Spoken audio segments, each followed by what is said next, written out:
بسم اللہ الرحمن الرحیم۔ آج ہم شروع کرتے ہیں سورۃ البقرہ کا رکوع نمبر 20 اور آیت نمبر 164 سے۔ ان فی خلق السماوات والارض واختلاف اللیل والنہار والفلک التی تجری فی البحر بما ینفع الناس وما انزل اللہ من السماء من ماء فاحیا بہ الارض بعد موتها وبث فیہا من کل دابۃ وتصریف الرياح والسحاب المسخر بین السماء والارض لآیات لقوم یعقلون۔ ان بے شک فی خلق السماوات فی میں خلق پیدائش السماوات آسمانوں کی والارض اور زمین کی واختلاف اللیل اور بدلنے کے میں والنہار رات کے اور دن کے والفلک التی اور کشتیاں جو کہ تجری چلتی ہیں فی البحر سمندر میں بما ینفع الناس اور جس سے فائدہ نفع لیتے ہیں لوگ وما انزل اللہ اور جو نازل کیا ہے اللہ نے من السماء آسمان سے من ماء پانی فاحیا بہ الارض اور اس سے پیدا کیا زندہ کیا زمین کو بعد موتہا اس کے موت کے بعد وبث اور پھیلائے فیہا اس میں من کل دابۃ ہر طرح کے جانور وتصریف الریاح اور ہواؤں کے چلنے میں والسحاب المسخر اور بادلوں کے مسخر ہونے میں بین السماء والارض آسمانوں اور زمین کے درمیان لآیات لقوم یعقلون البتہ نشانیاں ہیں اس قوم کے لیے جو کہ عقل رکھتی ہے۔ تو اس میں نشانیوں کے حوالے سے اس آیت میں اللہ تعالیٰ نے نشانیوں کے حوالے سے توحید پر دلائل دیے ہیں کہ آسمانوں اور زمین کا پیدا کرنا اور رات اور دن کا بدلنا اور کشتیاں جو کہ سمندر کے اندر چلتی ہیں اور جس سے لوگ فائدہ اٹھاتے ہیں، اور اللہ تعالیٰ نے آسمان سے بارش کو نازل فرمایا جس سے مردہ زمین جو ہے وہ زندہ ہو جاتی ہے اور اس میں ہر طرح کی نباتات جو ہے وہ اگتی ہے، اور اسی طرح سے ہر طرح کے جانور جو ہیں وہ پیدا کیے، اور ہواؤں کے چلنے میں جو کہ بادلوں میں جو کہ آسمان اور زمین کے درمیان مسخر کیے گئے ہیں، اس میں عقل والوں کے لیے نشانیاں ہیں۔ تو اللہ نے توحید پر ان چیزوں کے حوالے سے توحید پر جو ہے وہ دلائل دیے ہیں اور نشانیوں کے حوالے سے غور و فکر کرنے کی دعوت دی ہے۔ جس طرح کہ سورۃ آل عمران کی آیت نمبر 190 ہے، اس میں اللہ تعالیٰ فرماتے ہیں ان فی خلق السماوات والارض واختلاف اللیل والنہار لآیات لأولی الباب کہ بے شک زمین اور آسمان کی پیدائش اور رات اور دن کے باری باری آنے جانے میں عقل مندوں کے لیے نشانیاں ہیں۔ اور اسی طرح سورۃ الملک میں ہے کیا رحمان کی تخلیق کردہ کائنات میں تجھے کوئی فرق اور نقص نظر آتا ہے؟ ذرا غور سے دیکھ، اس میں کوئی شگاف یا کمی نظر آتی ہے؟ اور اسی طرح سے اللہ تعالیٰ فرماتے ہیں کہ کیا تو آسمانوں کو نہیں دیکھتا کیسے بلند کیے گئے ہیں، پہاڑوں کو دیکھتا کیسے جمائے گئے ہیں، پہاڑوں کو نہیں دیکھتا کیسے جمائے گئے ہیں، اور زمین کو نہیں دیکھتے کہ کیسے بچھائی گئی ہے۔ تو اسی طرح سے بہت ساری صورتیں ہیں جس میں اللہ تعالیٰ نے مختلف طریقوں سے توحید پر دلائل دیے ہیں جیسے سورۃ الشمس ہے، سورۃ القمر، سورۃ النجوم، سورۃ النمل، عنکبوت، زخرف، اور اسی طرح سے بہت ساری صورتیں ہیں جس میں اللہ تعالیٰ نے مختلف طریقوں سے توحید پر دلائل دیے ہیں۔ کبھی انسان کو اس کی پیدائش جو ہے وہ یاد دلائی ہے کہ کس طریقے سے اللہ تعالیٰ نے انسان کو خون کے لوتھڑے سے پیدا کیا ہے۔ تو اگر انسان جو ہے اپنے ارد گرد دیکھے، اسے ہر طرح کی نشانیاں جو ہیں وہ اللہ تعالیٰ کے نظر آتی ہیں اور طرح طرح کے عجائبات جو ہیں اس کے مشاہدے میں آتے ہیں، جس کو دیکھ کر وہ اندازہ لگا سکتا ہے کہ جیسے صبح و شام کا ہونا، سورج کا طلوع اور غروب ہونا، تو یہ انسان کے احساسات کو جھنجھوڑتے ہیں اور اس کی عقل کو بیدار کرتے ہیں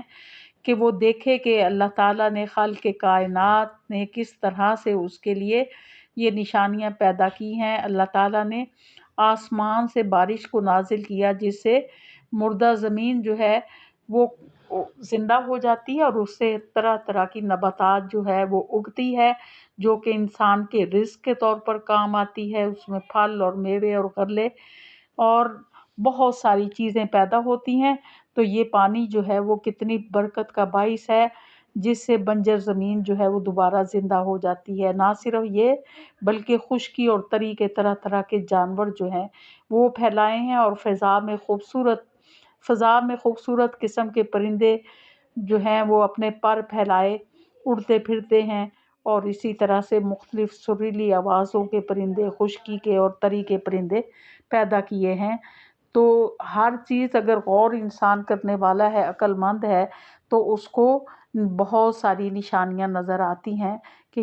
یہ سب چیزیں جو ہیں اللہ وحدہ لا شریک کی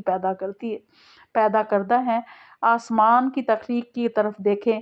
تو اس میں کسی قسم کا نقص نہیں ہے، اور نظام کائنات جو ہے جس طریقے سے چل رہا ہے اسی طریقے سے چل رہا ہے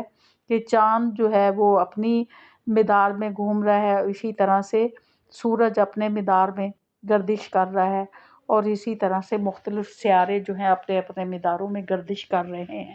اگر ایک سے زائد خدا ہوتے تو اس میں خلل واقع ہو جاتا، اور دو خداؤں میں یا تین خداؤں میں یا اس سے زیادہ خدا ہوتے، آپس میں جھگڑا ہوتا تو ہر خدا اپنی مخلوق کو لے کر الگ ہو جاتا۔ لیکن ایسا ہمیں کچھ نظر نہیں آتا۔ جو نظم و نسق کائنات کا ہے وہ اس بات کی دلیل ہے کہ اللہ کی ذات وحدہ لا شریک ہے، جو کہ اس کا سارا انتظام کرنے والی ہے۔ اور اس کے بعد جو ہے ان لوگوں کا ذکر کیا گیا ہے جو کہ اللہ کے ساتھ جو ہے وہ شریک بناتے ہیں، حالانکہ نشانیاں جو ہے کائنات کے اندر موجود ہیں۔ تو اللہ تعالیٰ فرماتے ہیں وَمِنَ النَّاسِ مَن يَتَّخِذُ مِن دُونِ اللَّهِ أَندَادًا يُحِبُّونَهُمْ كَحُبِّ اللَّهِ، کہ لوگوں میں سے کچھ ایسے ہیں کہ جو اللہ کے سوا معبود بناتے ہیں، شریک بناتے ہیں، اور ان سے اس طرح سے محبت کرتے ہیں جس طرح سے اللہ سے محبت کرنی چاہیے۔ والذین آمنوا، اور جو ایمان والے ہیں، اشد حبا للہ، وہ اللہ سے سب سے بڑھ کر محبت کرنے والے ہیں۔ تو جو اللہ کے ساتھ شریک بناتے ہیں تو وہ ان شریکوں کے ساتھ اس طرح سے محبت کرتے ہیں جیسے اللہ سے محبت کرنی چاہیے۔ اللہ سے محبت انسان کی بنتی ہے کہ اللہ انسان کو پیدا کرنے والا ہے، اور اس کے لیے اس نے زمین و آسمان اور اس کے اندر جو چیزیں بنائی ہے ان کو انسان کے لیے مسخر کر دیا ہے، اور انسان کو اشرف المخلوقات کا درجہ دیا ہے۔ تو انسان کی محبت جو ہے سب سے بڑھ کر اللہ سے ہونی چاہیے۔ تو لیکن وہی محبت اللہ سے کرتے ہیں جو اللہ پہ ایمان لانے والے ہیں۔ جو اللہ پہ ایمان نہیں لاتے، اللہ کے ساتھ دوسرے پتھر اور لکڑی اور دوسری چیزوں کے بت بنائے ہوئے ہیں اور ان کی پوجا کرتے ہیں، تو وہ اپنی کم عقلی کی وجہ سے ان سے اس طرح محبت کرتے ہیں جس طرح اللہ سے کرنی چاہیے۔ تو کہا گیا ہے کہ ان لوگوں کا کیا انجام ہوگا کہ وَلَوْ يَرَى الَّذِينَ ظَلَمُوا، اور کاش کہ دیکھ لیں ظالم، اِذْ يَرَوْنَ الْعَذَابَ، کہ جب وہ عذاب کو دیکھیں گے، کہ کاش ابھی دیکھ لیں کہ ظالم جب عذاب کو دیکھیں گے تو اس وقت یہ پکار اٹھیں گے ان القوۃ للہ جمیعا، کہ سب قوت اللہ کے لیے ہے۔ تو کہا گیا کہ کاش یہ ظالم ابھی سے جان لیں، دیکھ لیں، اور جب یہ عذاب کو دیکھیں گے اس وقت یہ پکار اٹھیں گے کہ ساری طاقت اللہ کے ہاتھ میں ہے۔ اس وقت اللہ برحق جو ہے وحدہ لا شریک ہے اس کو مانیں گے، تو اس وقت ماننے کا کوئی فائدہ نہیں ہوگا۔ اس وقت اللہ کا عذاب ان کے لیے سخت ہوگا کہ وَأَنَّ اللَّهَ شَدِيدُ الْعَذَابِ، کہ بے شک اللہ سخت عذاب دینے والا ہے۔ اس وقت اللہ تعالیٰ ان لوگوں کو جو اللہ کے ساتھ معبود بناتے ہیں اور شریک بناتے ہیں، اللہ تعالیٰ ان کو سخت عذاب میں مبتلا کرے گا۔ اور اس وقت یہ جو انہوں نے معبود بنائے ہوئے ہیں، استبرأ الذین نتبعوا من الذین اتبعوا، اس جب تبرع جب بیزار ہوئے ہوں گے، الذین وہ لوگ، نتبعوا جن کی انہوں نے پیروی کی تھی، من الذین اتبعوا ان لوگوں سے جو پیروی کرنے والے ہیں، کہ جب وہ لوگ جو کہ پیروی کرتے ہیں جن کی، وہ ان سے جو پیروی کرنے والوں سے بیزاری کا اظہار کریں گے، وَرَأَوُا الْعَذَابَ اور وہ عذاب کو دیکھ لیں گے، وَتَقَطَّعَتْ اور کٹ جائیں گے، بِهِمُ الْأَسْبَابُ ان سے تمام تعلقات۔ تو کہا گیا ہے کہ جب یہ ظالم جو ہیں، جن کی یہ پوجا کرتے تھے، جن کو انہوں نے اپنا پیشوا بنایا ہوا تھا، ان سے بیزاری کا اظہار کریں گے،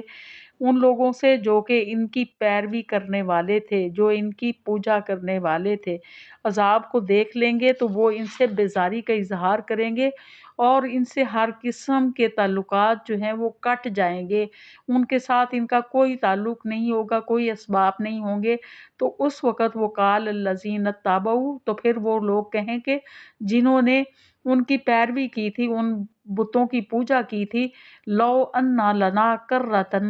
تو کاش کہ ہمارا ایک دفعہ پھر جانا لوٹنا ہو، فنتبرأ منہم تو ہم ان سے اسی طرح سے بیزاری کا اظہار کریں، کما تبرؤوا منا جس طرح سے انہوں نے ہم سے بیزاری کا اظہار کر دیا ہے۔ تو اس وقت ان لوگوں کی خواہش ہوگی جو بتوں کی پوجا کرنے والے لوگ ہیں کہ کاش کہ انہوں نے، وہ کہیں گے کہ ہم نے تو ان کو ایسا کچھ بھی نہیں کہا تھا، اور بعض آیات میں بتایا گیا ہے کہ جہنم کا ایندھن جو ہے وہ بت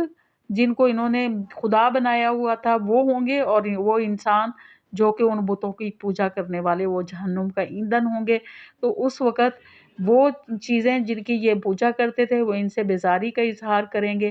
تو اس وقت یہ کہیں گے کہ کاش ہمیں دنیا میں دوبارہ لوٹا دیا جائے